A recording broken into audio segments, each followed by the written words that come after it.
Warning: this podcast features adult subject matter, adult language, and things not meant for children to hear.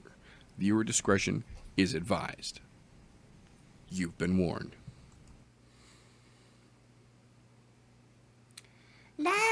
Live, everybody, here on the I'm No Joe channel. Thank you, everyone, for tuning in to the latest episode of the What Did I Say show? The show where I come back to give you guys a recap of the events that we talked about, and even some that we sometimes don't talk about, on the I'm No Joe podcast, which, for those of you who don't somehow know, we have just about every Thursday when there is some sort of combat sport event that particular weekend. That previous Thursday, you could generally always catch us here on the I'm No Joe YouTube channel doing the I'm No Joe podcast, giving you all of our breakdowns, our shit talks, and the recaps of the events and goings on in the MMA world. But after those events have passed, on the Sunday evening here on the What Did I Say show, we come back and generally just me and you, just us. We're just sitting down, we're having a nice casual chat. We're just going back over the things that have happened over the course of the weekend, kind of holding ourselves accountable from the I'm No Joe show, maybe even talking about some things that we didn't get to on that show, but this one, I have to apologize up front, might be the longest What Did I Say show we have done to date. There was so much going on this weekend. So, before we get into that, like it has been said to me by people smarter than myself, before we jump into the shenanigans, we need to tell you folks where to get more. So, if you enjoy the content we provide here on the I'm No Joe YouTube channel, please consider subscribing and or sharing so we can grow this thing. We are available on just about all social media platforms. We are on Facebook, we are on YouTube, we are on Instagram, we are on Mixer, all at I'm No Joe. We are also on anchor.fm/I'm No Joe for those of you who want to enjoy the shit talking that we have without being distracted by these Instagram influencer faces that we sometimes have on the panel. Also, if you would like to help support the show financially, patreon.com/I'm No Joe. It is the exclusive source for behind the scenes and sometimes unairable scenes. All the great back behind the camera, away from the main focus of things, all the fun stuff, the really fun stuff that we can't broadcast live like this. It's all available with a Patreon subscription over there, so please consider checking that out if you do enjoy what we do around here. But that being said, it is now Sunday evening. I do have to apologize. This may be a little bit rough. I'm just getting over a concussion, so I'm still a little bit woo. Have been all weekend. What a weekend to have a concussion, right? But I've got so many notes because I tried to catch all of the combat sports that went down this weekend as much as I could, and I got a good bit. I would say I got most of it. I missed a couple of matches here and there, had some issues with some streams here and there, had to go back and rewatch a few things, but for the most part, I think I pretty much took in all the combat sports that happened over this wonderful weekend. So, we will start the very beginning of the weekend as things kicked off Thursday night. Yeah, it was Thursday night. Thursday night just passed. We did the I'm No Joe podcast, and we talked a little bit about this itself, the Bellator 238 card going down Friday evening, Saturday morning, kind of, because overseas. We also had the Bellator 239 / Bellator Dublin / Bellator ES parentheses European Series event, which was all kinds of confusing and weird and strangely promoted as well. Then Friday evening we also had Ryzen 21, which I actually did not get to catch much of. I did see some highlights. Looks like there was some interesting matches, so if that's something you're interested, I encourage you to go check out those highlights as well. But from there, moving along, we actually had Saturday night, the actual Saturday night, we had the UFC Fight Night Auckland, New Zealand, followed by Wilder versus Fury 2. They kind of kicked off similarly. Wilder Fury's undercard started about the middle of the main card for the UFC, since that was down in Auckland. And then just this afternoon, excuse me, we rounded the weekend of punchy kicky shenaniganry out with today's Submission Underground SUG 11. No combat, just submission grappling. We had, I think there was a dozen total matches, single matches on the card, and then that one ended with a very special match that I'm going to save to get to in just a little bit in case you guys didn't see it, and this is the first you are hearing about it. So, jumping right in at the top here. So, the first thing we had was the Bellator 238 card on Friday evening. Wow. Very good prelims. Very, very good prelims. Not a lot of big household names, not a lot of big players, but there was a couple, and holy shit, did things get interesting. First and foremost, fuck Brandon Grits, fuck his Spanx, and fuck the gimp mask he wore to the octagon. Miles Jury dominated that fight from start to fucking finish. Little bit of bullshit, as there does tend to be sometimes. I definitely encourage everyone to go back and rewatch that fight. What I would say is I would encourage people to go back and watch that fight if you're interested in it, but watch it with the commentary off. Just take in the fight itself and then see if you agree with the way that these judges came out and scored that fight. Seemed a little odd, but to each their own. I encourage you to go and look at it yourself. Don't just take my word for it. After that, we found out that Ed Ruth originally started training with John Jones over at Winklejohn MMA down in Albuquerque, and then moved to ATT, where he commenced training with DC and Khabib. So the ego that we saw from him is definitely explainable, I guess. I will say, interesting matchup. Maybe not how I thought it was going to play out, but excuse me. Very, very interesting. I encourage you, again, these fights that I'm telling you guys about, I'm not here to just give you the results. I'm trying to tell you whether it was really worth your time or is worth your time to go look up these replays. This one absolutely is. Also, I don't remember if I actually mentioned it during the I'm No Joe show or not off the top of my head here. The other event, kind of a more minor event over the weekend, Friday evening, I believe. LFA 43, I think it was.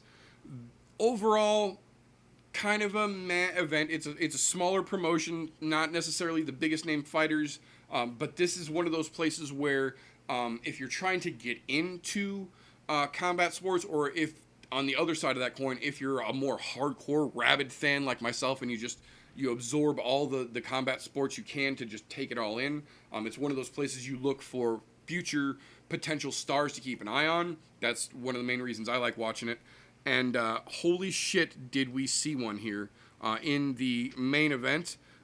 Madison, Wisconsin's very own Mr. Polizzi was an absolute fucking madman and just crushed it out of the fucking park. So again, another smaller promotion. It's a fairly short card. If you are interested, I absolutely recommend you go back and watch that as well. Fucking spectacular main event. Overall, kind of mad, but again, these are our guys and gals who are literally still working their way up the ranks. This is somewhere in between like a AAA and a local circuit. Not quite like direct pickups from the UFC for the most part, but not necessarily the MMA matches that I have seen and heard of happening in like high school gymnasiums where they put an octagon up, or like a small convention center where they fit 150, 200 fucking people. Those events are still important, especially for those local fighters coming up, but that's not quite what LFA is. We're a little further along than that. So absolutely go check that out. But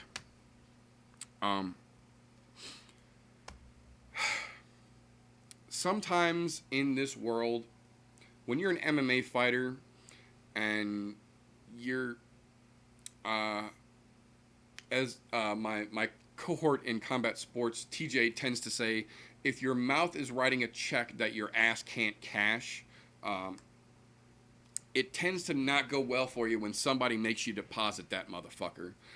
That's kind of what we got to close out the Bellator 238. Well, maybe not close out, but as far as like importance in that card that I want to talk about here, Tyrell Fortune is one of those up and comers. He's not there yet. He's working on it, but he's not there yet. He's one of those, though, that his ego is bigger than his talent, and he cannot seem to keep it in check for the life of him, and he popped off at the mouth a bunch and got knocked the fuck out for it. Sometimes you gotta be careful about the shit you talk because it will come back on you. So, we'll call that all for the Bellator 238. Grab a drink real quick, have a little vape. We will move along to the Bellator 239 / Bellator Dublin / Bellator ES7 / Bellator European Series. It's not only the UFC that throws a million fucking names on events like that. Bellator is just as guilty.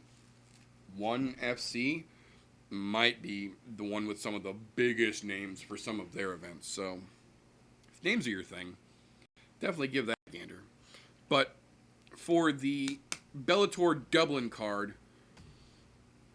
first and foremost, out front needs to be said, Richie Smullen is fucking garbage. That dude is a tiny little Irish dumpster fire who's convinced that he's essentially the greatest thing since sliced bread. The only one I would say from that neck of the woods with more of an undeserved ego might be James Gallagher, but I think those two boys are definitely giving it a run for the money, as it were. I've said it before and I'll say it again. They both remind me of a dollar store Conor McGregor or a Dollar General Dylan Dennis, if you will. Fuck them both. They're both absolute fucking trash. Richie Smullen got fucking smashed like he deserved to have. Moving along from there.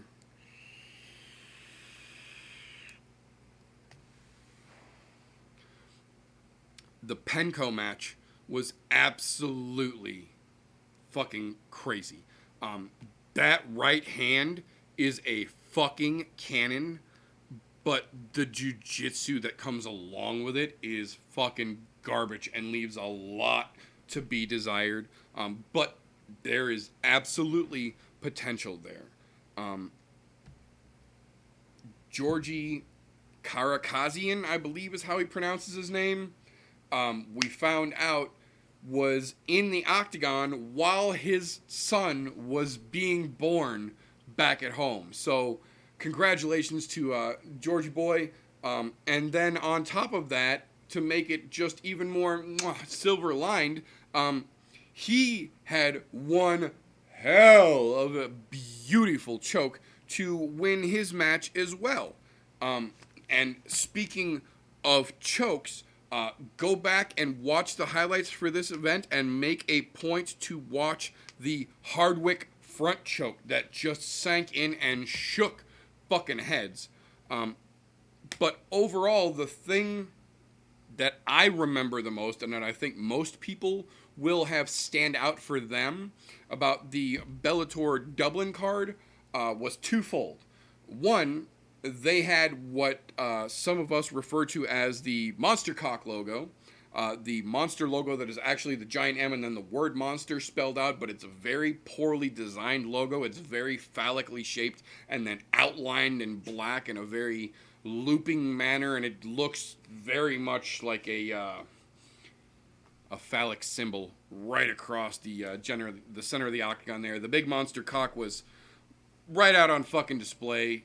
I don't understand whose marketing idea it was to put that and not just the giant M logo. They actually use this monster cock logo a lot, and we make fun of them for it every time they do.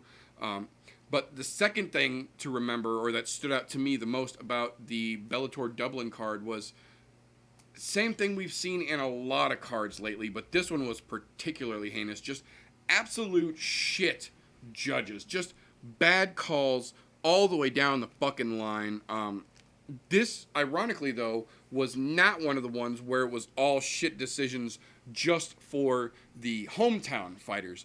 That, luckily, or unluckily, depending on how you look at it, the MMA gods saved for us to see down in Auckland, New Zealand, which we are going to jump right into now. So, as far as the UFC Auckland card goes, we frankly did not expect much of that card to really pick up and start going until about the middle of the prelim card, like most of these fight nights tend to do. They generally cram a lot of the no-name or freshly signed or short notice fight taking local fighters in on the early prelims and pack it with a lot of the fluff, as it were. This, we thought, was going to be one of those times, and holy shit, were we wrong. You ever been wrong? I was wrong, and I'm here to tell you about it, because holy shit. We assumed the first, I think, 4 or 5 fights on the card were going to be kind of slow, not that exciting. It's generally when the crowd is first starting to make their way into the arena. There's generally not that many people watching. The fighters generally aren't that high of a caliber. That could not have been further from the situation that we had yesterday. From right out of the gate, not necessarily when the first fight kicked off, but before the second fight was up and rolling, you could see in the pan that they did in the arena that fucking building was already full to the brim. People were packing in there. And then, understandably so, because the very first fucking fight right out of the gate here, Priscilla Cohuera, I believe is her name, fucking bang! She put Shanna Dotson out cold. Just an absolute fucking tank of a shot. Did not have anything to say, any defense, any way to stop that from happening. Oops. Sorry about your luck. We did not see that coming, as those situations you generally can't. This was a perfect example of, holy shit, where did that come from? Sorry, I gotta scroll here. There we go. So,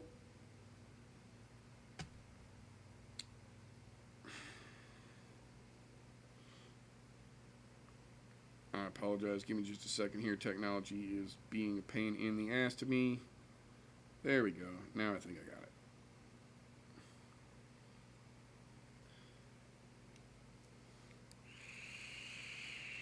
Yeah, there we go. Okay. So, moving along from that one, I say it time and time again, and so I'm going to hold myself to it. Despite my personal feelings about a fighter, I always try to give credit where credit is due. If an accomplishment is achieved, I try and tip my hat and acknowledge the accomplishment, regardless of my personal feelings about that fighter.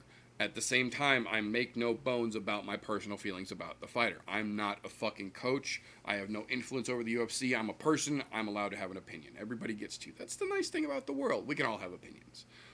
This is where mine comes into play here.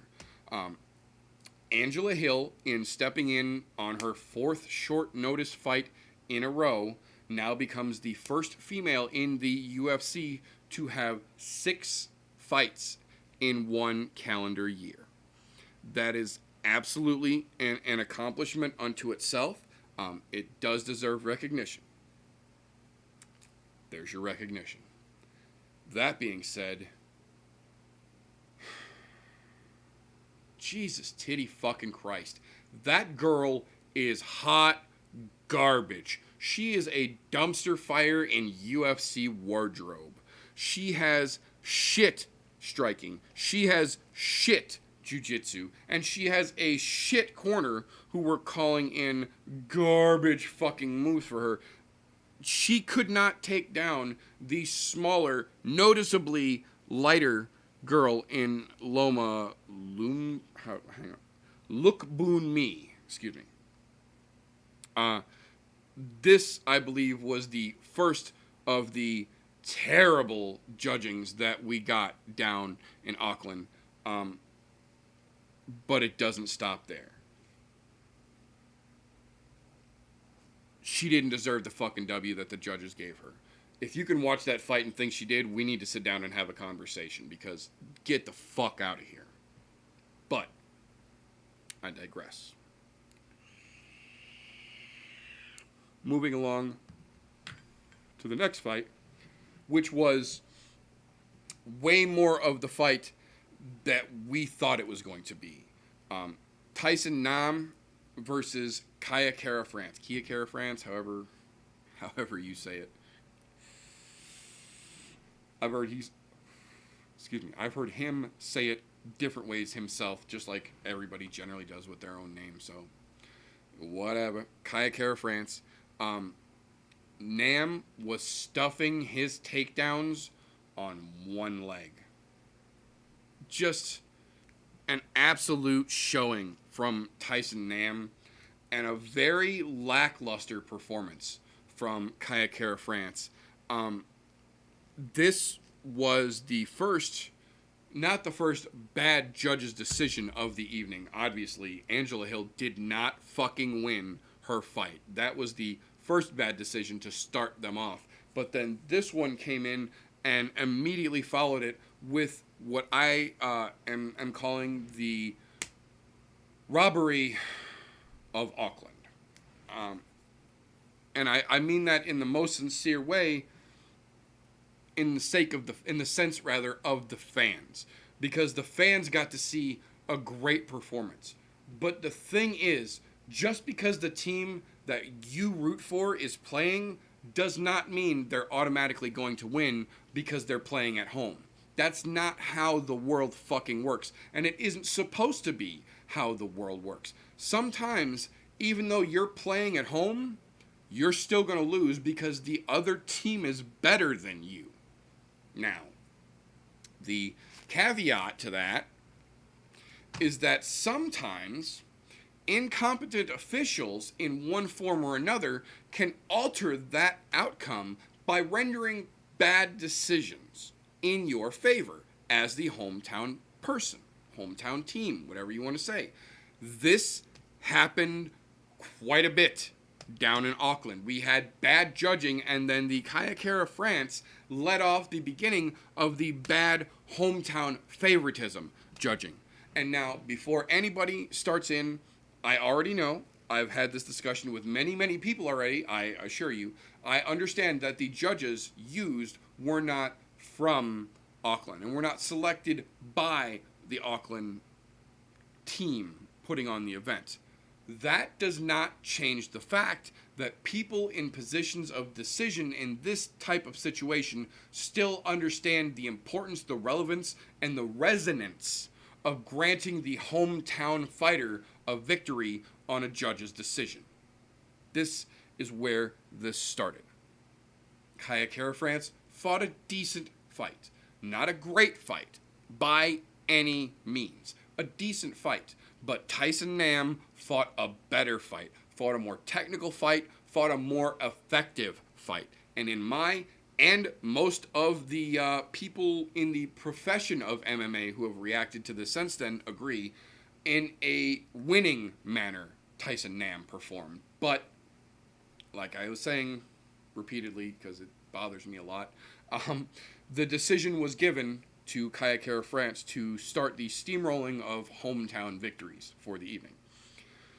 So moving along to the next battle here.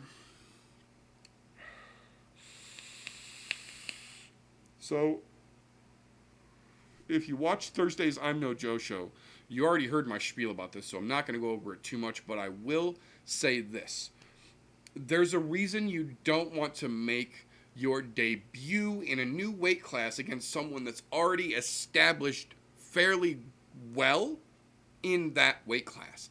I absolutely love the thought of more and more fighters in MMA moving towards their natural weight class, cutting less weight, fighting more naturally. It makes for better fights, it makes for less injuries, it makes for easier recovery for injuries. Everyone wins when we get fighters closer to their natural weight with as little weight cutting as we can in these matches. So when you see a fighter who's spent a good portion of their career at a certain weight and then they move up to the next class up, which is more natural for them, which is less of a weight cut, which should be better for them, it always makes me happy to a certain degree. The part that doesn't keep me happy in that situation is that for whatever fucking reason, and I will preface this with this, I understand that no one should get an easy fight when you're in the pros. That being said, when you're moving weight classes, I don't think you should get immediately thrown to the sharks in your first match at that weight class. If you're moving classes, you should get a lower ranked opponent, maybe even an unranked opponent, at that weight class, so it's a more even playing field for both you and that opponent. Then, if your performance is worthy enough or good enough, however you want to look at it, then you start moving up the ranks in that new division, like a general new person in the division would. This is not how the UFC does things. Bellator, I have seen them be a little more lenient and a little more reasonable about things like this. That's not how Daddy Dana likes to play.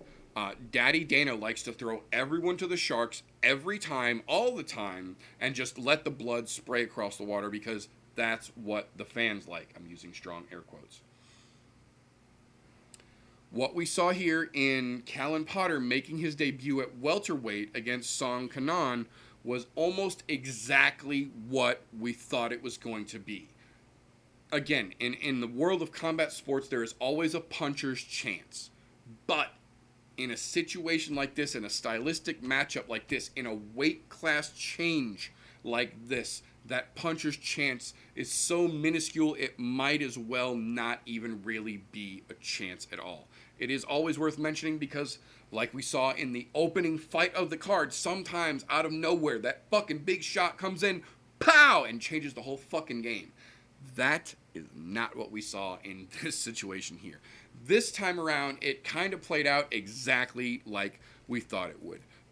Callan Potter, not to take anything away from him overall, but hot diggity damn was he not fucking ready for Song Kanan at welterweight. And I said it to begin with, but he exemplified that for me in a very beautiful fucking display. Props to Song Kanan. Now, we get back into another one of those interesting situations like I talked about just a couple fights ago here. But before we get into the actual details of the fight, I just need to take one little moment here, and I understand that this is a little bit hypocritical because I just said that sometimes people say their own names differently depending on who they're speaking to. I certainly do. I have a very strange name. Depending on who I'm talking to, I pronounce it differently. My wife does it the same way. That being said, if you have a name that is not a long name and it's not a complex name, it is literally a phonetically spelled 4-letter name. Okay? 4 letters. Phonetic at that. And you always pronounce it the same. And everyone else always pronounces it the same. Why do some commentators insist on not preparing enough to learn how to say it the way that you and everyone else say an easily establishable phonetic 4-letter name? The gentleman's name is Emil Meek. M-E-E-K.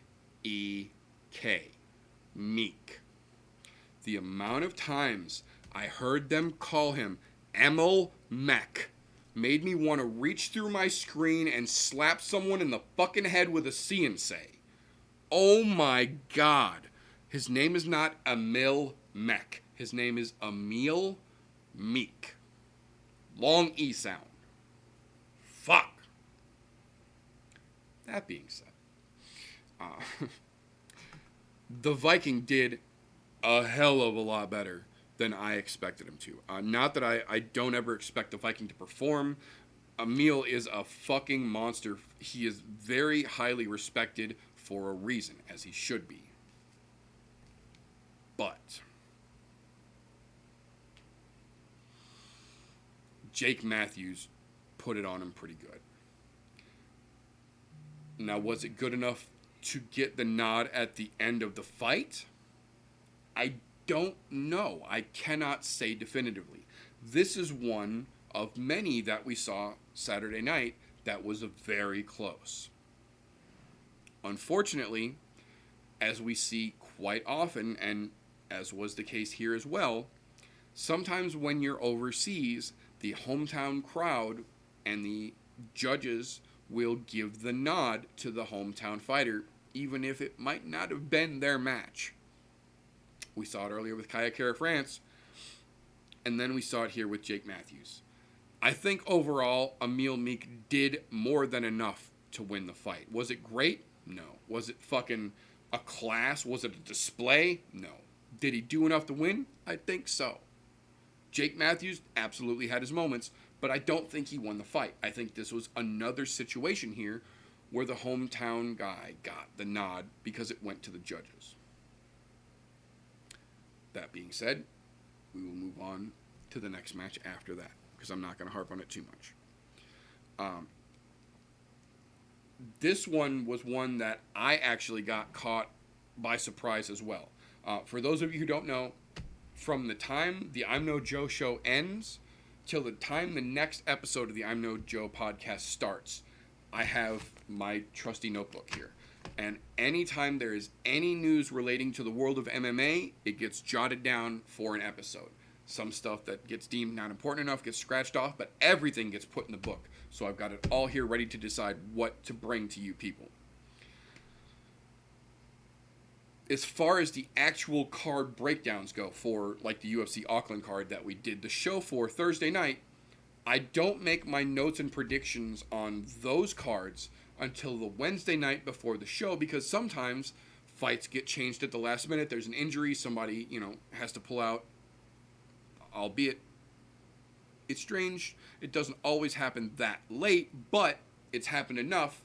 I've developed the habit of waiting until the night before we shoot to make my notes. That's exactly what I did this time. Wednesday night, I made my notes from the UFC website, and the UFC website had not updated this match, which had been changed, I think 2 weeks prior, when I went back and did my research. A week and a half, weekish, but more than enough time for the UFC, the organization putting on the match, to have updated the fight card to represent the actual match that we were going to be seeing. That was not the case. What it ended up being was Jylan the Tarantula Turner versus Joshua Culibao. Short notice take. Hats off to you.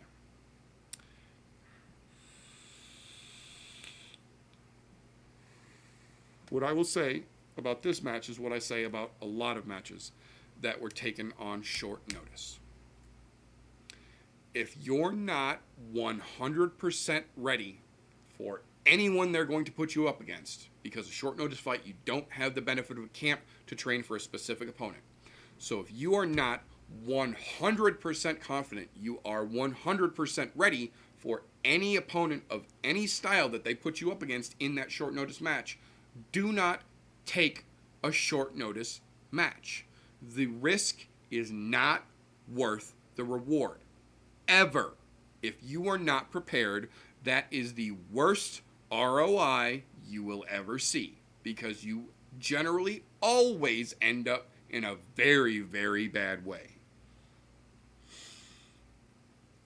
Mr. Culibao was not ready for what he was walking into.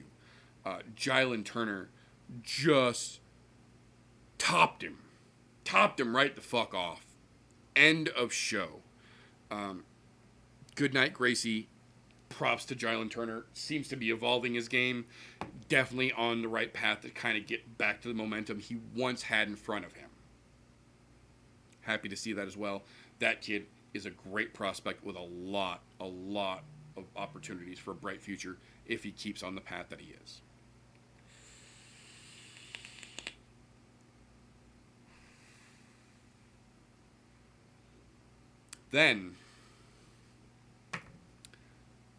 Then we had what originally, according to the UFC website, was going to be early in the prelims, which I considered absolutely to be part of the fluff. And for some reason that I cannot still find an answer to, they decided to move to the quote-unquote premier prelim fight of the evening. Now, this fight pisses me off, flat out, for a couple of reasons. One, why the fuck was it the premier prelim fight, moved in place of the original Jalen Turner fight that got scrapped but last minute notice, so got kept on the card? Why did it not keep its position? Two, the fighters involved. Kevin Aguilar. Nothing against the gentleman whatsoever.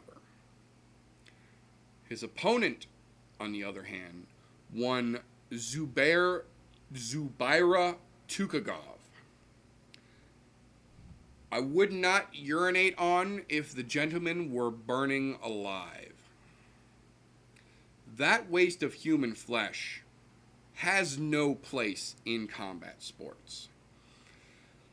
If you're unfamiliar with that name or why my ire is so strongly directed at that piece of shit fucking garbage rat, let me give you a little story time. So once upon a time, there was a fighter named Conor McGregor. And throughout some drama that he was involved in, he ended up fighting for the 155-pound UFC belt against a gentleman by the name of Khabib Nurmagomedov. Now, there was a great build-up to this battle, and it was a great battle for what it was. But things got very heated before this battle went to play, and when the battle ended, the heat did not dissipate. Khabib acted like an idiot, jumped over the cage, and then jumped into the crowd to try and flying Karate Kid crane kick some of Conor McGregor's cornermen, while at the same time, some of Khabib's camp members, training members, teammates, however you would like to look at them, decided to ransack the octagon. One of them in particular came through the door like a true piece of shit, trying to sneak past the bodyguards. The other one, the real just piece de resistance of assholery, climbed over the cage the opposite that Khabib went out, climbed in, and sucker punched Conor McGregor in the back of the head.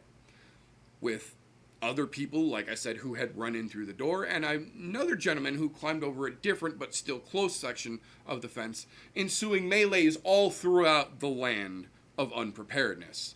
Cheap shots for everyone from Team Khabib. So the event is calmed down, everything is settled.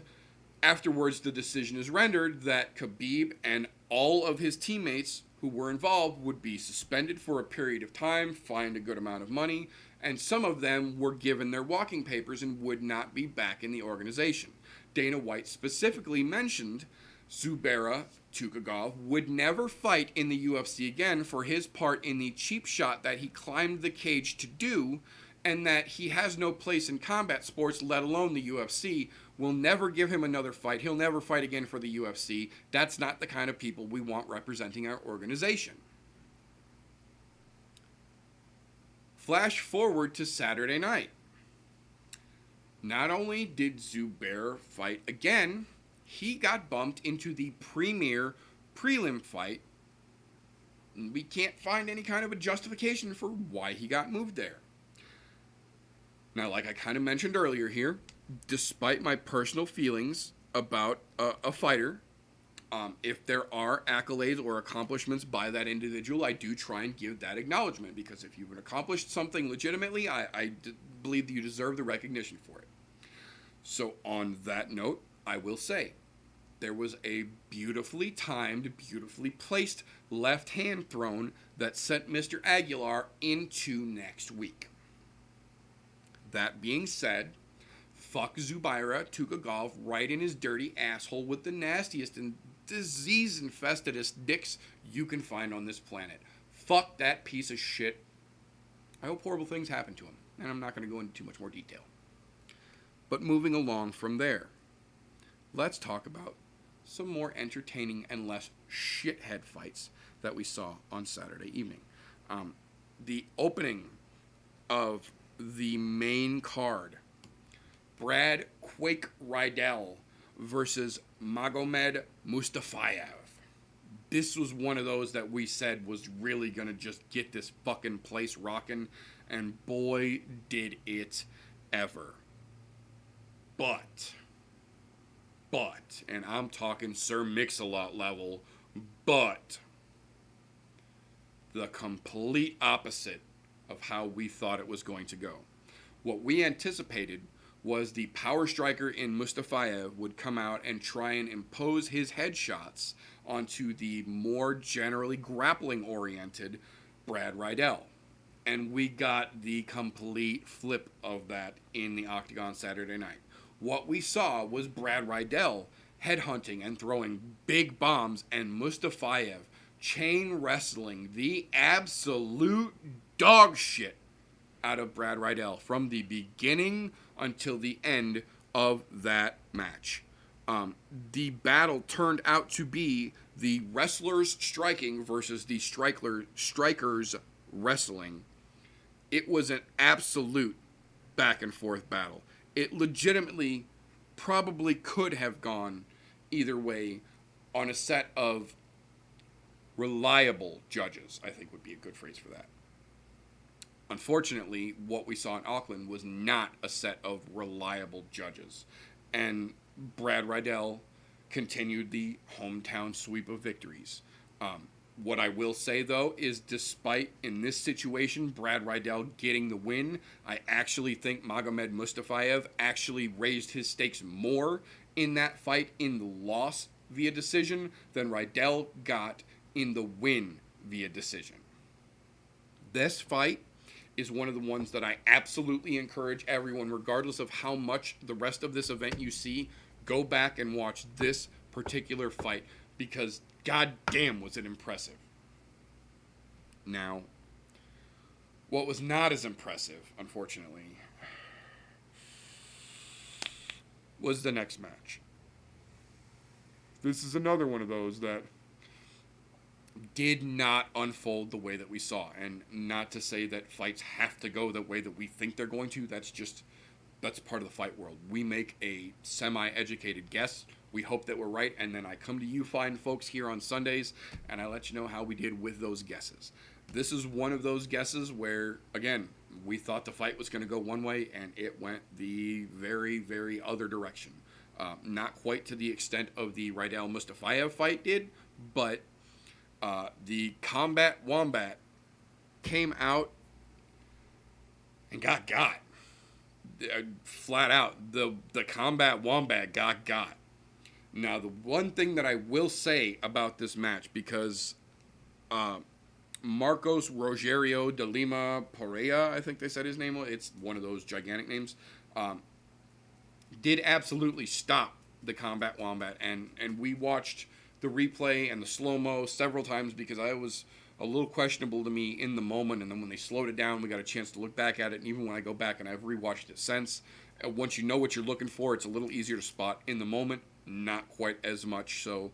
But the thing I will say about the knockout of the Combat Wombat was that at least 2, if not 3, of the shots that dropped and ended the Wombat's fight were very, very clearly back of the head shots, which in any other circumstance should and generally would have been called out by the referee and either stopped or, acknowledged. We didn't get any of that in this situation. So the poor Wombat got battered, and he didn't even get the credit that he deserved for taking what I would say should have been considered illegal shots to the back of his head. He still got stopped. He was getting, the better of him was got, period. So, it's not like he was going to turn things around immediately, but it would have been a very different fight once it went to the ground if those back of the head shots were called, and he wouldn't have taken that initial impact, that damage that actually ended the fight itself because of the potential illegality of the strikes to the back of his dome. Now, moving along from there to the quote-unquote people's co-main event, the third to last fight on the card, as they're starting to refer to it now. Karolina Kowalkiewicz versus Yan Xiaonan.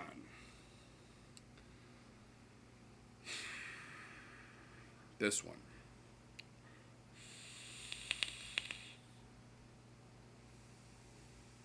From the moment that they showed her walking out and her little Misha Tate-esque battle cry scream that she did coming right out of the tunnel, she started crying on the way to the octagon. And not an excited cry, not a this is a big fight, I'm emotional cry, a very noticeably emotionally drained kind of cry. She looked defeated from the moment she stepped out of the tunnel heading towards the octagon.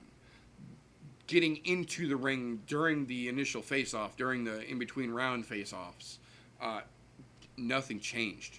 She looked defeated the entire fight. She looked like she knew what we thought, that this might be her last fight in the UFC. That if she doesn't put on a dominant performance and really just excel spectacularly, she might get cut after this weekend. And it kind of showed in the way that she fought.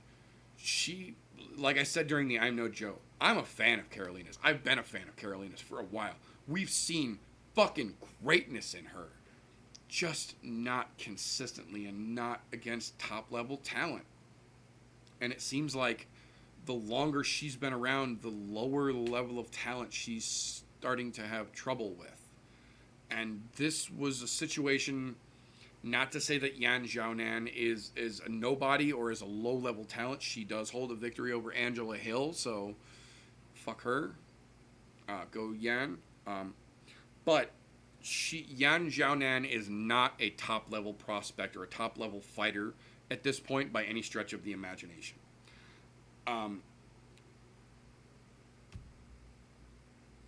It was pretty apparent that she was outclassing Karolina at almost every exchange. She earned the decision victory, and I am pretty firm in my thinking that we might see come Monday morning, if not later on this evening, a news press junket thing, whatever we want to fucking call it, from the UFC saying that Karolina has been released. I legitimately will not be surprised. Now, the potatoes in the meat and potatoes of the meat and potatoes segment, in that meat and potatoes segment that I do on the I'm No Joe show, the co-main event of the evening, one Jimmy Crute versus one Michael Oleksiejczuk. The Lord, as Fresh End the Loomster were calling him on the I'm No Joe show.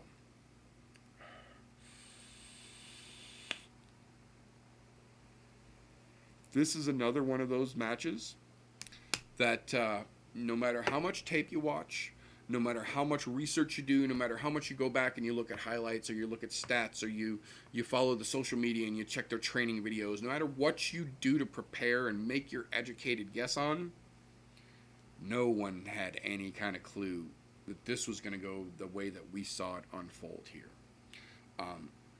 This, much like the Rydell Mustafayev match, but more intensely so, went the opposite that it traditionally or genuinely commonsensically would have played out ordinarily. Jimmy Crute is a very strong, very big, very fast power striker. He's a new age knockout artist, if you will, to a certain degree. Whereas the Lord Michael here, Michael, however, the Lord is generally a power grappler, power wrestler with some ground and pound and striking and a little submission to his game. That's not what we fucking saw Saturday night. What we saw Saturday night was a very, very advanced, very evolved, very updated Jimmy Crute. Since he got his first professional loss, this young man went and trained and patched up the holes in his game and stepped his fucking levels up. His striking looked good, but what we got to see Saturday night was Jimmy Crute, the wrestler, Jimmy Crute, the grappler, and Jimmy Crute, the jiu-jitsu practitioner. These were things that we have not seen from Jimmy Crute before, and not only did we see them Saturday night, we saw them looking beautifully crisp and beautifully technical. He put on a very, very dominant and very effective performance, getting the Kimura stoppage against the Lord in the first fucking round in a beautifully secured submission. Absolute problems for everyone in that division if this is what we can look forward to from the Jimmy Crute show. This young man has done exactly what you are supposed to do in the world of MMA.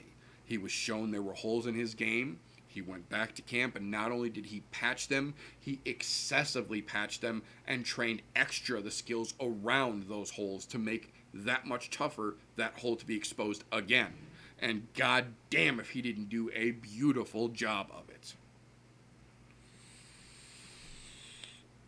But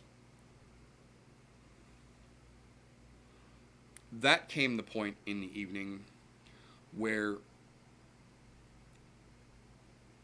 I went from being a little disappointed in some bad judging that we had seen to legitimately sad and angry as an MMA fan, as a UFC fan.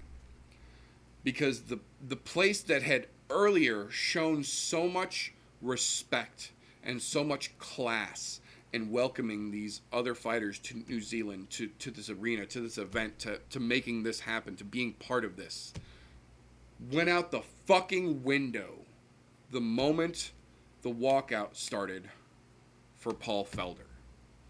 The Auckland crowd audibly booed him almost to the extent that you could hear it over his walkout music. Paul Felder, one of the most respectful, respectable, and classy people in the world of MMA, not just in the UFC, not just fighters, in the world of MMA. A genuine good representation of combat sports. And they fucking booed him as he walked into the octagon. That was sad as a fan and aggravating at the same fucking time to see that much disrespect shown to someone who had been so fucking respectful and came here on the premise of respect. He came to New Zealand for this fight. He didn't fucking have to. He could have moved it. He could have said that he didn't want to go. He could have said that it should have been in Vegas. He could have said he wanted it in Philly, in his hometown. But he came to New Zealand, across the fucking planet. And they showed him disrespect from the fucking get-go, and that was aggravating as shit to me. Then the fight starts.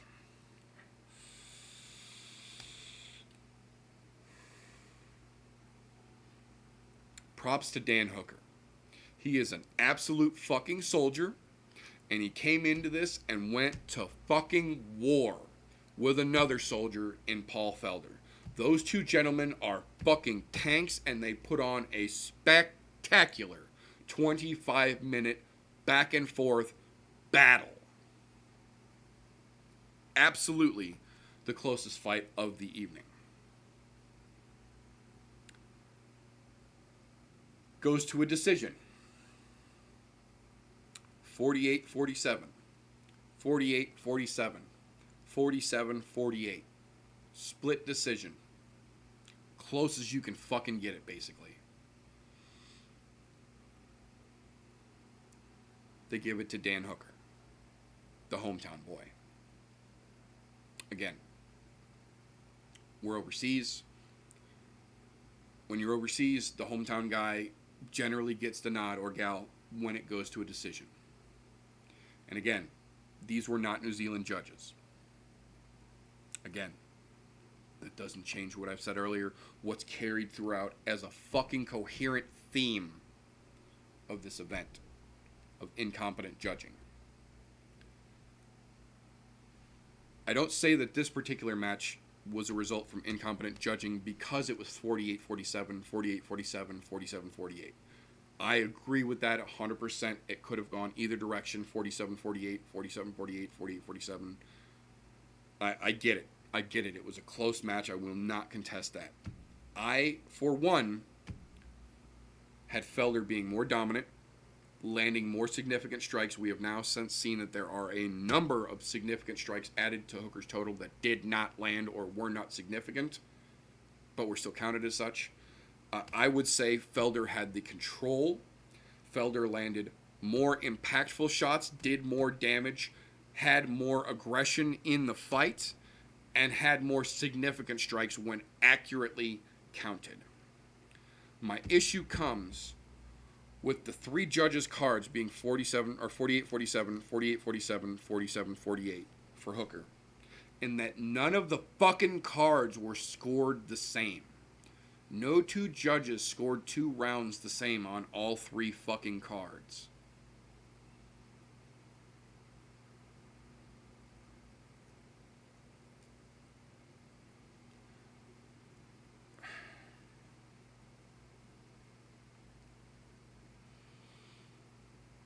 I wish I had a better vocabulary so I could effectively explain, without just seeming like an asshole, how infuriating this makes me as a hardcore fan who not only enjoys this world, this sport on such an immense level, but enjoys showing it to other people and bringing the joy that I get from this fight world to other people and letting them experience what I love about this so much, why I love this so much, why I get so passionate, so rabid about things like this. And then I see a situation like this unfold, and I don't have the words to articulately explain how wrong and how angry this makes me, how wrong this is, how angry it makes me feel.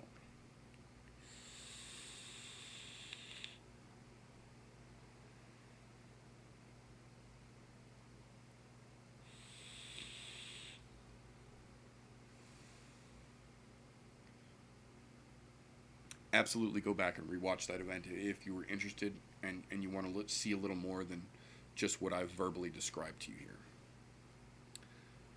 The other side of Saturday evening that went through after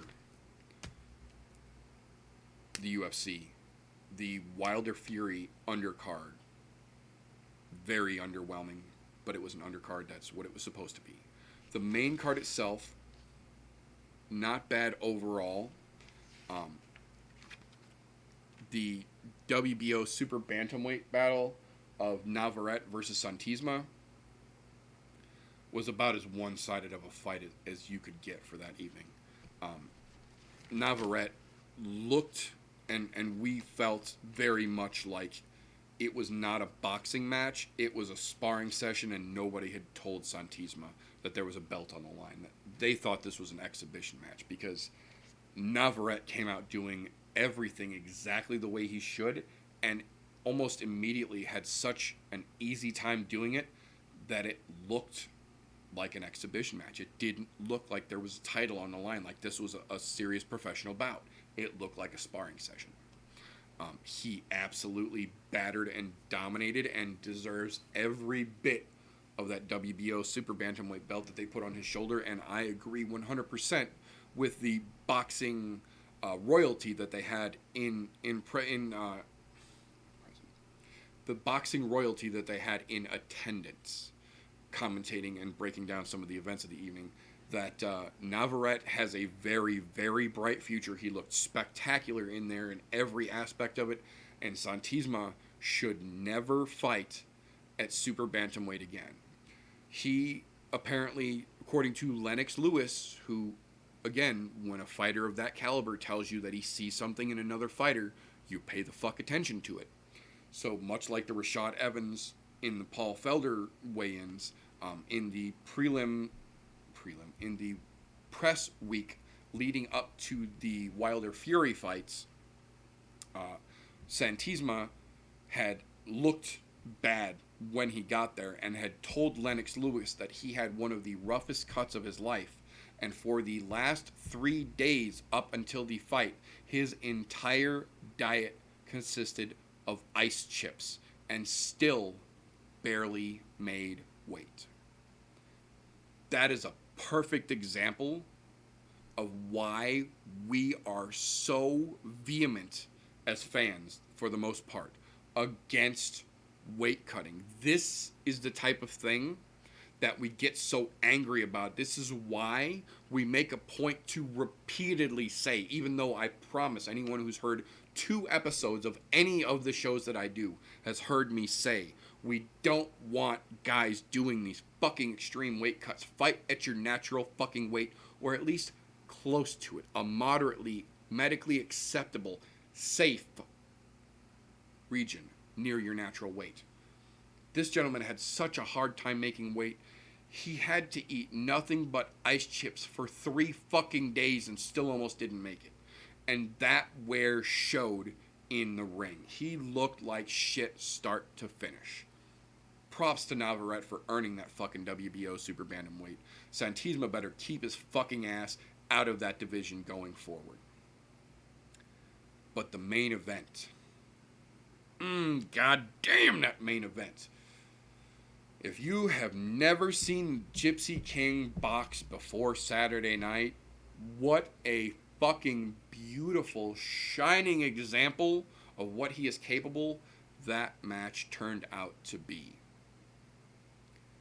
I'm not the biggest boxing fan in the world, and I haven't been for a long time for a multitude of reasons. The corruption in boxing is absolutely fucking laughable. The matchups in boxing sometimes are just as laughable, and just the rule set of boxing today in 2020 is still very much a 1900s mentality to me. It's stuck in the past, and they've got the technology available to them to make it better, to make it safer, to make it more entertaining, and they just don't. Also, MMA and jiu-jitsu and grappling are just that much more exciting of a match, even a boring match, to me and most people that I know to watch, than even some generally pretty good boxing matches. But what I will say is, for a while now, for a couple of years, I have been countering the argument that some of my boxing friends have had, in them saying Deontay Wilder is the future. Deontay Wilder is the truth. He's the baddest ever. My response, my counterpoint to that was, and still is, the reason that Deontay Wilder was so dominant, and he absolutely was. You don't get to 48-0 because you're not a dominant, bad motherfucker. The reason, for me at least, Deontay Wilder was so dominant as a heavyweight in general, but then as a champion as well, is because his style was very much based on aggression and being the first in an exchange. If he hits you first and he hits you harder than he thought you were going to, you generally go into defense mode right away, which keeps you where he wants you and leaves you in his lane. And he's very good at it. He's very good at it. But until the first Deontay Wilder-Tyson Fury match, I don't believe we had ever seen anyone turn that style back on him. Everyone that Deontay had bullied, everyone that Deontay just tore the fuck apart or walked right through. He did it by being the aggressor, by being the first to get the shot off, and by hitting guys harder than they expected him to. He's one of those type of fighters that he doesn't look physically imposing, but when you see the strikes he lands, they're so fucking powerful, sometimes it shakes you up more than you thought it was going to, and then you're where he wants you to be. But until Tyson Fury, Deontay Wilder won, we'd never really seen anyone put that back on him. The first time around, I will say, I agree with Tyson Fury. He did not take that fight as seriously as he should have. That being said, caveat, he still did the best against Deontay Wilder to that point anyone ever had. And about the fourth to fifth round, I would say, we got to see Tyson Fury really turning on the gas and putting a pace and a pressure on Deontay Wilder that you could tell visibly he was not used to and did not expect, let alone from a 7-foot tall, 300-pound heavyweight who was rope-a-doping and Mayweather-esque punch dodging, Matrix-like. Add to that fact, Deontay Wilder hit Tyson Fury in the first match with every fucking thing that he had several times, and you saw it. And twice when they connected, it did exactly what Deontay Wilder's bronze bombs tend to do. It put Tyson Fury right on his ass. The second time, in round 10, it put him on his ass and on his back, flat on the fucking canvas. But before that ref could get those fucking numbers all the way out of his fucking mouth, we saw an Undertaker WWE-esque rise from the dead and then get up and come back to absolutely dominate every second of the rest of that fight to such a degree that even with 2 knockdowns, one of them controversially close to being a full 10 count, it was ruled a majority draw in the end, which brought us and set us up for this past yesterday's Deontay Wilder Tyson Fury 2. This time around, much as you would expect, Deontay Wilder was very much in the same vein that a Deontay Wilder is. He's loud, he's boisterous, he's aggressive in the press setups, he's talking all the shit about how he's going to knock you out, he's going to end it in a violent fashion. The same type of regiment we expect to hear from Deontay Wilder leading up to a fight, regardless of who it's against. The counterpoint to that this time around, though, was that Tyson Fury made a point to mention 2 things that I feel had every bit the impact that we thought they were going to on this match. One, he was taking this fight personally and seriously. He was giving it the attention he should have given the first one, and he was making a point to personally invest all of his focus on nothing but this fight. I 100% agree. He should have done that the first time, and we very well could have seen a very different landscape of the entire boxing world over the last year or so if he had. That being said. Number 2, the second thing that Tyson Fury did that I feel had an equally and established impact on this fight like we thought it was going to, was as soon as this fight was set, Tyson Fury went out and made 100% sure, no ifs, ands, or buts, no leaving it to mystery, that the man in his corner doing his cut work would be none other than the legend himself, Stitch Duran. And sure the fuck enough, in that corner, every time Tyson came back, any shot that he had taken, which were very, very few in the entire match, but any shot that he had taken, when he sat down on that stool, Stitch came right in and put the end swell right back around. You never saw fucking puff. You never saw more than a tiny little smidge of redness on Tyson Fury's face. You didn't see any swelling. You didn't see any blowouts. You didn't see any bruising. Stitch kept him looking fucking pristine start to finish in that fight. And in that fight, we saw exactly what I thought we were going to. Tyson Fury, and coming in here serious and taking this personally and not fucking around, came in and absolutely bullied Deontay Wilder from the opening bell and to the closing bell. Now, we saw Deontay Wilder get dropped multiple times early on in the fight. We saw him getting outstruck technically. We saw him getting outworked footwork-wise. We saw Deontay Wilder getting frustrated enough early on to where he was initiating clenches and holding, specifically looking at the referee, waiting for intervention, for the stoppage to catch his breath and to try and get a chance to get back into it. And it wasn't working. We saw Tyson Fury come out and put on a masterclass of heavyweight boxing and just be the most aggressive, the most technically sound we have ever seen Tyson Fury, in my opinion. And in 7 rounds, we saw him absolutely dismantle Deontay Wilder and become the WBO and lineal heavyweight champion of the world. He is almost all the way back and above where he initially left boxing 4 years ago as the champion and went on a miniature retirement masquerade, we'll call it.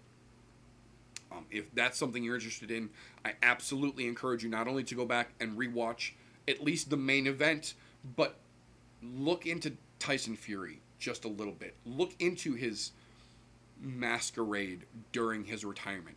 And then look at what he just did last night against Deontay Wilder and tell me there's another boxer on this planet who stands to give him any kind of objection or any kind of threat. I know it gets a lot of shit generally, but this is one of those points where I feel like Tyson Fury has earned the right to start doing some cross promotion, to start doing some cross work, to maybe consider doing consider doing an exhibition match in boxing with a Stipe Miocic, who immediately said that he would love to sing Sweet Caroline in the ring with him, or a Francis Ngannou, who upon the moment Tyson Fury won said that he would love to get into the ring with him. I don't mean in the general flashy, let's make another MMA versus boxing guy kind of matchup. I mean in the sense that he's a 7-foot tall, 300-pound, faster than a bantamweight machine of freakish proportions. And I think his ability and size against some of the heavyweights with striking pedigrees from the UFC, like potentially a Francis Ngannou, like potentially a Stipe Miocic, could result in a pretty spectacular exhibition match. Now, I'm not saying I think we could or should try and make this another McGregor-Mayweather-esque big fucking thing, but I think there's room for some discussion about some of these things now from this. Now, that being said,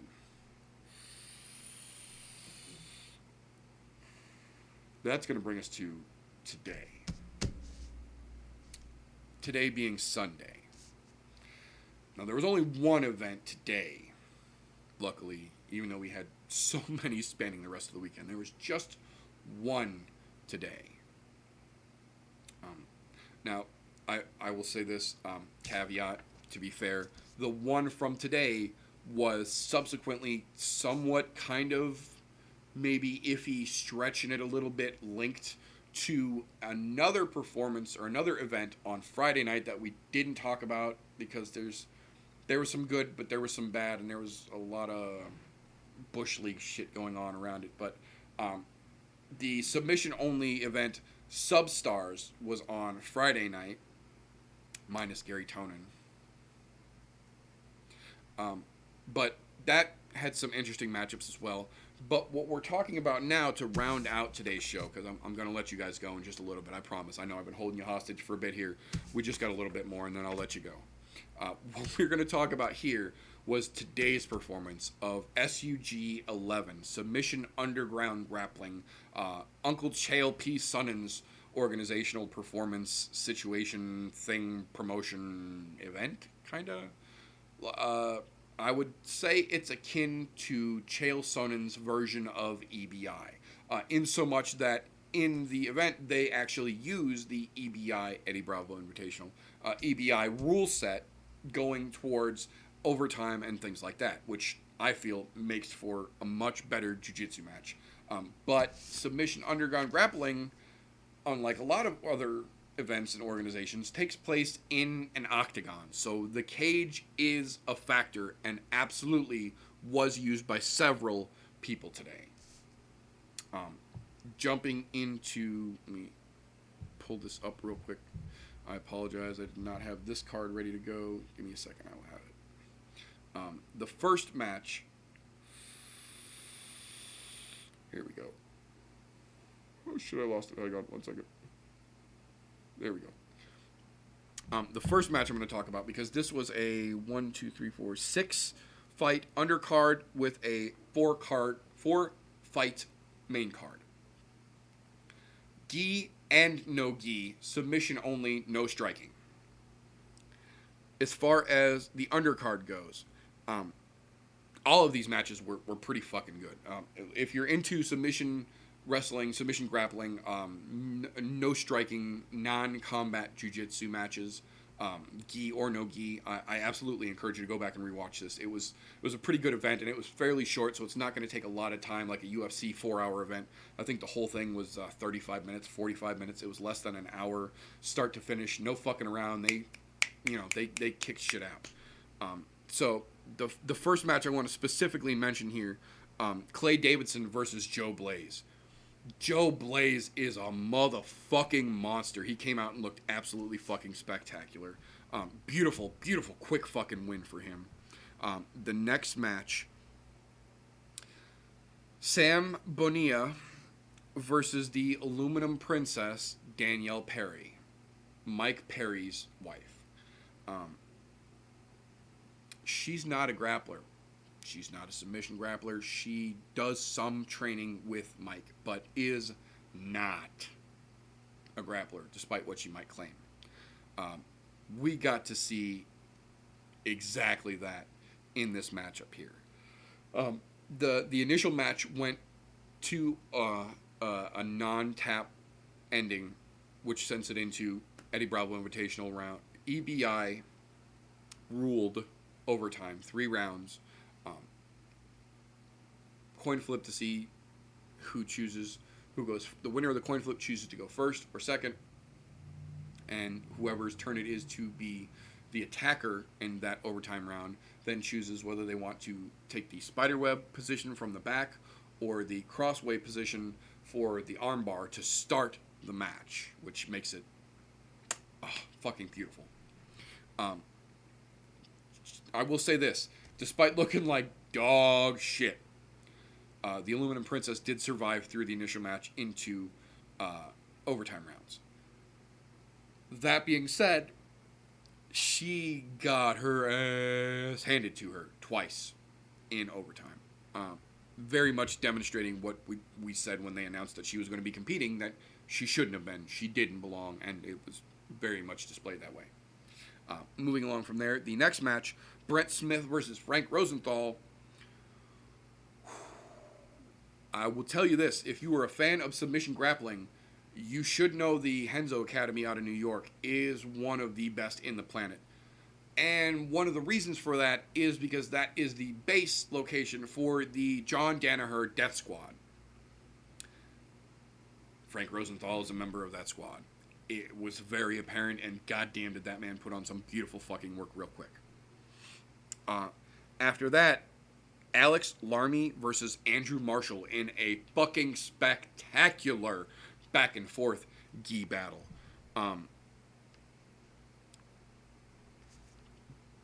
The escape time is what it came down to. And it was fucking hard fought, but damn if it wasn't a beautiful fucking scene. That's one that I encourage 100% of everyone who is into this, when this is over, go watch that highlight. But that brings us into the main card for SUG 11.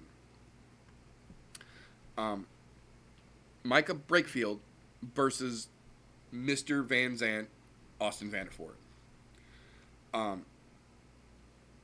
During that match, when it went into the overtime rules and it's escape time versus submission taps, um, the referee at one point called Micah Brakefield as an escape and then turned around and then turned back around, and Austin Vanderfort had stepped over for an arm in after it had been ruled stopped. And so when Austin started to put it on hard, he tapped on Austin to get him to stop, and the ref ruled that as a tap.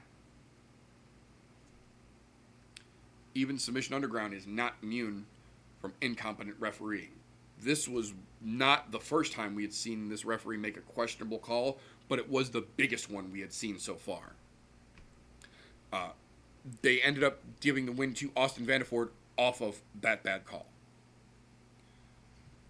Even the commentators at that point started talking about the referee might not have been paying as much attention as he should have been, or might not be as familiar with the rule set as he needed to be refereeing this entire event, just the one referee, which I don't like either. But that brings us to the People's Co-Main event, the third from the start, or third from the end, as it were. One Ragin' Al Iaquinta versus one Aluminum Mike Perry in a submission-only grappling match.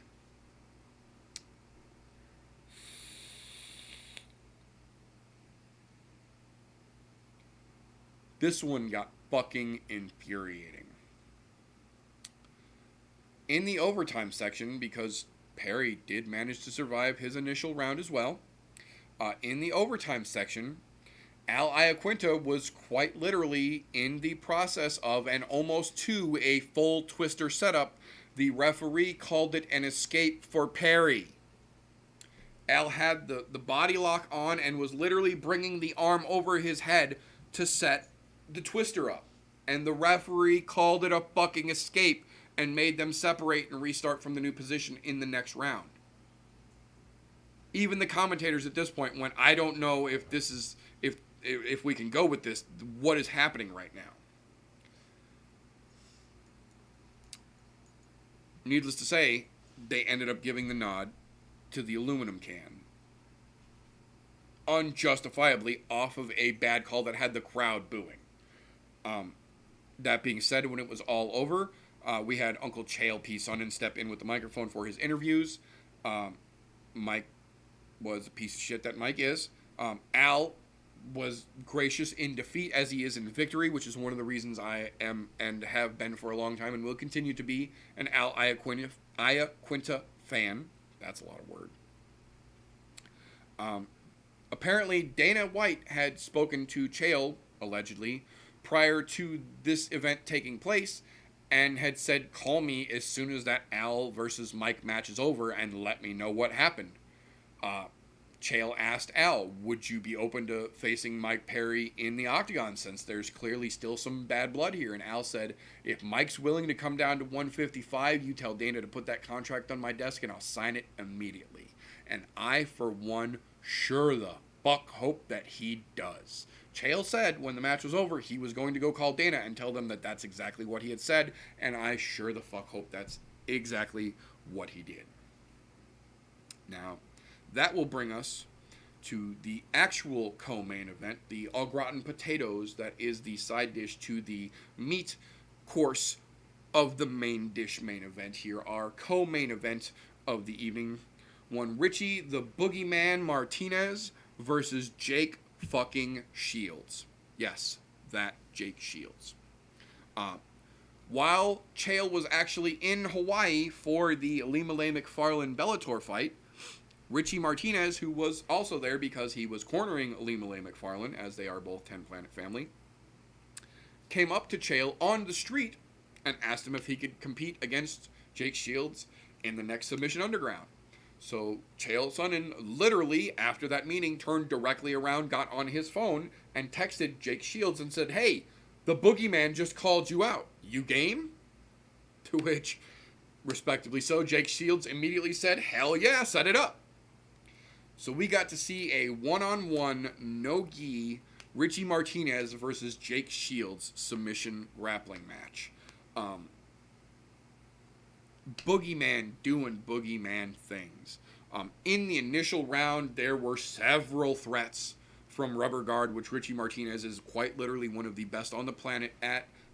Richie is Eddie Bravo and 10th Planet's fastest earned black belt and one of the longest holding members of a 10th Planet black belt. When we saw things go into overtime, as was discussed in the press beforehand and even before this particular match when they were doing the Karen Bryant interviews on the sideline, Richie Martinez himself had said, as well as Jake Shields earlier, that Jake Shields really had the advantage during the regular match because he's so physically imposing and he's such a strong fucking guy and a good wrestler. But when it comes to overtime, particularly in EBI rule set overtime, the first ever and still reigning combat jiu-jitsu welterweight champion, Richie the Boogeyman Martinez, has the advantage. That's pretty much what we saw. Now, I will say this. Jake Shields had one hell of a strong pair of rides. For rides being the term for the full submission attempt or hold of 2 minutes for that round. He put in his work. Absolutely. But when we got to round 3 and Boogie started out, he grabbed that armbar and he just fucking ended it. Boogeyman doing Boogeyman things, man. 10th fucking Planet. Hooah. That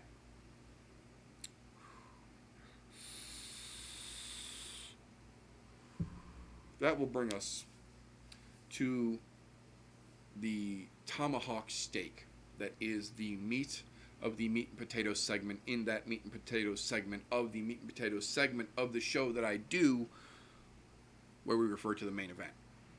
This, as I teased earlier, was a main event unlike anything we'd really ever seen in any event prior to this. This was a bona fide EBI rule set incorporated, no striking rather, submission only jiu-jitsu tag team matchup. Vinny Magalhaes and Kyle Boehm of 10th Planet versus Nick Rodriguez, and Craig Jones of Danaher Death Squad in a tag team 8-minute match, then 3 EBI rule set overtime rounds match for the tag team championship trophy and $25,000 prize.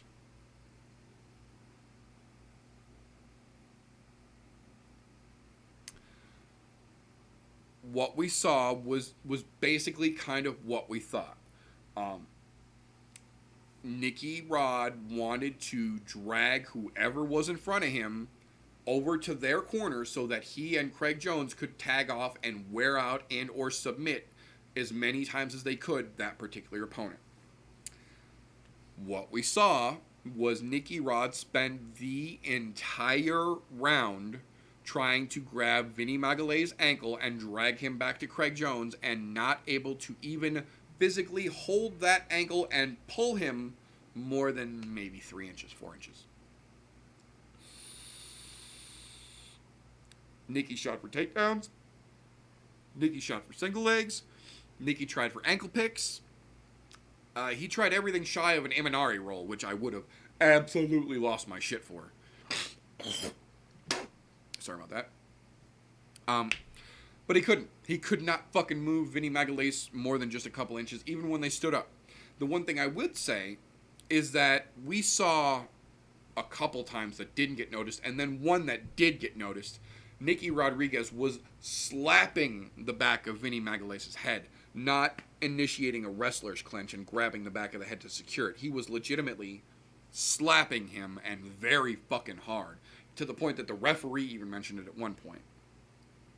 But then we go into overtime, where it's no longer tag team, it's back to one-on-one but EBI style rules. So coin flip, winning team decides whether they want to attack or defend first. They choose to attack first, I believe.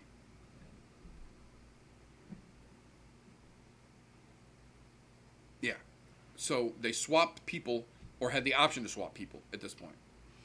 Um, Craig Jones, who had not spent a single minute moving but was still wearing his patented leopard shorts, or cheetah print shorts rather, stood on the side and let Nicky Rodriguez go back in as the overtime participant and did not compete in this tag team match at all after he had just spent 8 minutes running around the octagon and trying to grab Vinny Magalhaes unsuccessfully. So, very intelligently, the first thing that Vinny and Kyle do is decide that Vinny just spent 8 minutes running that fucking big old meathead around the octagon. Let Kyle Boehm, the fucking rear naked choke master, get in there against the dude who's already half worn out and try and put the fucking choke down on him and win it with the freshness. What we saw was a very fucked up set of rounds with one of the most incompetent referees I have seen in a long time. Just bad calls, bad calls, bad calls, bad fucking calls. Luckily, to their credit, Kyle Boehm was able to ride out longer and get out or escape faster than Nicky Rod was. So they ended up winning the match, winning the tag team trophy and the $25,000. Immediately after, they thanked everyone for their things and went on about their way. Kind of watch the after speeches if you really want to see it because it's interesting. But Nicky Rod and Craig Jones showed something on the broadcast here that a lot of people who follow these guys know, but isn't really publicized a lot. Again, not that all of them, but a good number of them, being Gordy Ryan, Nicky Ryan to a lesser extent, Gary Tonin, Craig Jones, and Nicky Rod, the big front row, if you will, the offensive line, so to speak, of that Danaher Death Squad. They're sore fucking losers, man. They might be great at what they do, but if you're a sore loser or a sore winner, which they have also been known to be, you're a shitty competitor and you're a shitty athlete that makes it hard for people to root for you. Nicky Rodriguez came in and said that he didn't feel that he lost and that he wasn't worried about not having the trophy, that he's going to catch those two dudes in a little while and he's going to hand them their asses anyways. So maybe you should have just done it in the match that you just had.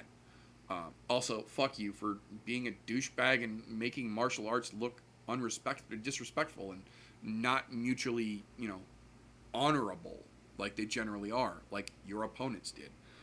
Then we get Craig Jones on the microphone who says that he had been sick for the week leading up to this, which he had mentioned on social media, but that he was going to step in, but Nicky Rodriguez was convinced that he could handle either one, Kyle Boehm or Vinny Magalhaes, even after having just spent 8 minutes in there chasing Vinny around. And spoiler alert, he did not. So for one, fuck that referee. But for two, fuck poor sportsmanship, especially in martial arts. One of the main components or the main tenets of martial arts is honor and respect. You lost a fucking match. Like it or not, show some fucking respect. And they just couldn't do it. So sometimes, fuck that guy is all you can really say. And sorry, Nicky Rod. Sorry, Craig Jones. You lost, dude. Take that fucking L, be a man, and go fucking improve. But I doubt they're going to because, well, But that is all we've got for this evening. That is all I have for this episode. So I'm going to let you wonderful people go. Thank you to everyone who came out and watched this live. Thank you to everyone who catches this on a replay. If I entertained you for a little bit here, I would humbly ask that you give me a thumbs up on the video. If I provided you with some good information that you appreciate, perhaps consider subscribing. If I really tickled your fancy, if I brought you the updates that you just couldn't live without for the weekend, if I gave you something to think about, share an episode of the show. I'm trying to grow this damn thing, and I could use all the help that I can get. On the other side of that, if I'm just some dipshit sitting in front of a webcam blowing smoke out my ass without knowing what the fuck I'm talking about, give me the thumbs down. I earned it and I won't dispute that. But what I will say is thank you to everyone who helped me get the I'm No Joe channel to where we are now. And if you think this is the end, oh boy, do you have another thing coming. We have so many things in the pipeline right now. Keep your eyes peeled, folks, because there's shenaniganry afoot. There's fuckery afoul, and things are going to get crazy. But that's all we've got for this evening. So remember, don't let ignorance stop you. You can root for anything. Unless, at this point, after all the times we've been over it, you still somehow think that Epstein didn't kill himself. And in that case, I can only say to you,